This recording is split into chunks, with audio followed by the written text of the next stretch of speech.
大家好，歡迎大家再次翻到嚟我哋呢個節目啊！我哋呢個系列嘅節目呢，係希望將一啲香港民事訴訟嘅小知識呢，送俾我哋嘅觀眾。若果觀眾真係需要面對一啲法庭嘅民事訴訟嘅時候呢，可以多啲小知識傍身。上嗰幾集呢，講咗一啲法律嘅詞彙俾大家啦嚇。今集我哋繼續延伸一啲唔同嘅法律詞彙，希望透過解釋一啲法律詞彙呢，幫助大家更加可以深入啲咁認識嗰個法庭嘅程序，同埋準備案件背後嘅一啲重點。若果各位呢係收到一份法院嘅傳票呢，下一步好自然就係諗佢究竟投降啦，同原告人講數啊，否則的話我唔忿氣，對方告我係冇理據嘅，唔啱嘅，我要抗辯，我要反對。今集咧就講下收到告票要準備嘅法庭文件。作為被告人咧要準備第一份嘅文件咧，就叫做 defense， 一份抗辯書。但係咧講呢份抗辯書之前咧，大家咧就要有個心理準備，因為咧喺法院訴訟嘅流程裏邊，無論你係喺最高級別嘅高等法院，或者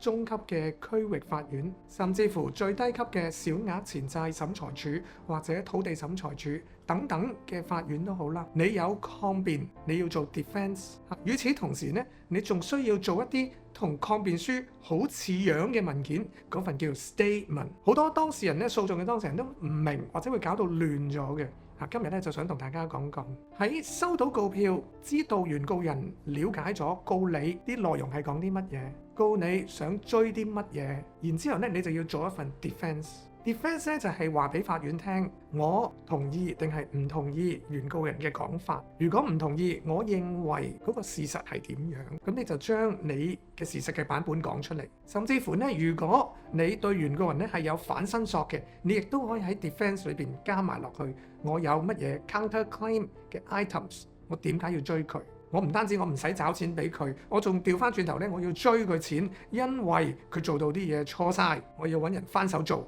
翻手執，所以我仲使多咗錢添。又或者佢做到啲嘢錯晒，我唔需要俾錢佢不特止，佢仲要退翻錢俾我。Therefore 有機會被告人咧係可以有反申索嘅，我哋叫 counter claim。咁若果係有説法抗辯之外，仲有反申索嘅，咁被告人咧亦都需要寫清楚自己反申索嘅理由，再加埋反申索嘅金額。金額係點樣計算出嚟？佢嘅 breakdown，佢拆開嗰條數係點樣計出嚟？咁呢個咧就係一整個被告交入法院抗辯書裏邊應該要有嘅基本內容。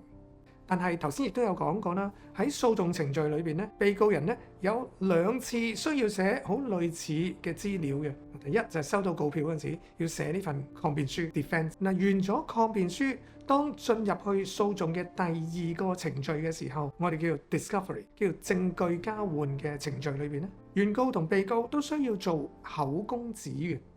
我哋一般會叫做 statement。呢份口供紙裏邊，喂，咁我咪講咗咯，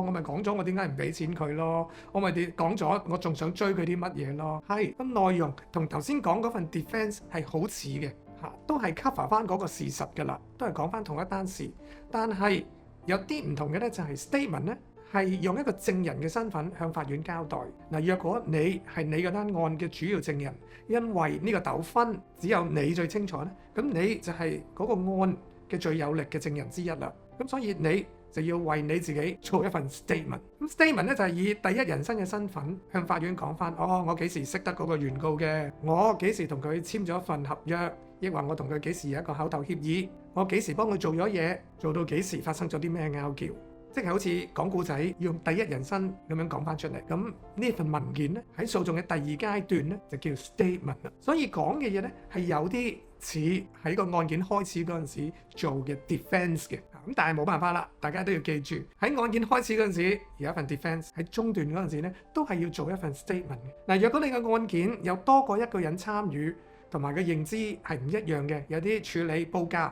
有啲處理工作，有一個人係處理收錢嘅，咁你嗰個案呢，就可能需要3個唔同嘅證人向法院交代呢個案所有關鍵嘅來龍去脈啦。咁嘅意思即係話你需要做3份嘅 statement 啦，一份嘅 defense 喺第二階段做3份嘅 witness statement 啦。今日就同大家講住咁多法律嘅詞彙先啦，我哋下集翻嚟再同大家講多啲法律嘅小詞彙，等大家更加深入咁認識訴訟程序啊！拜拜。